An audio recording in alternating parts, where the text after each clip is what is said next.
Bonjour à tous, nous sommes aujourd'hui devant le palais de justice d'Albi pour le début du procès de Cédric Jubilard, cet ouvrier plaquiste accusé d'avoir tué son épouse Delphine Jubilard dans la nuit du 15 au 16 décembre 2020. Comme vous pouvez le voir derrière moi, il y a déjà beaucoup de monde pour le début de ce procès très attendu.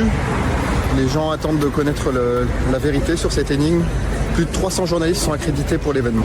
Cédric Jubilard a redit une nouvelle fois qu'il contestait les faits qui lui étaient reprochés. L'après-midi est riche en enseignements puisque Cédric Jubilard a fait face à l'enquêtrice de personnalité qui a égrené les grandes étapes de sa vie. Une vie et surtout une enfance marquée par le rejet, l'abandon même et les maltraitances commises par son beau-père.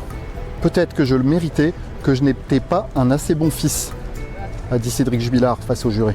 Deux choses qui ressortent chez lui, c'est à la fois des comportements d'adolescent et qui va se comporter un peu comme un enfant avec sa femme, en même temps la volonté de temps en temps de prendre un peu le dessus, d'être fanfaron, d'être dans la provoque, d'être peut-être un peu humiliant dans les propos, mais au final un enfant, puis un adolescent, puis un adulte qui est quand même assez résilient par rapport à tout ce qu'il vit. Nous on peut le voir, on est ses avocats quand même depuis 4 ans, il y a toujours quand même une forme d'absence de plainte. C'est quelqu'un qui accepte aussi un peu son sort, s'adapte aux situations et cela il l'a gardé de son enfance. Interrogé sur tout ce qui le touchait le plus, Cédric Jubilard a surpris son monde en expliquant en fait qu'il était surtout touché par évidemment la disparition de sa femme et aussi la séparation avec ses enfants.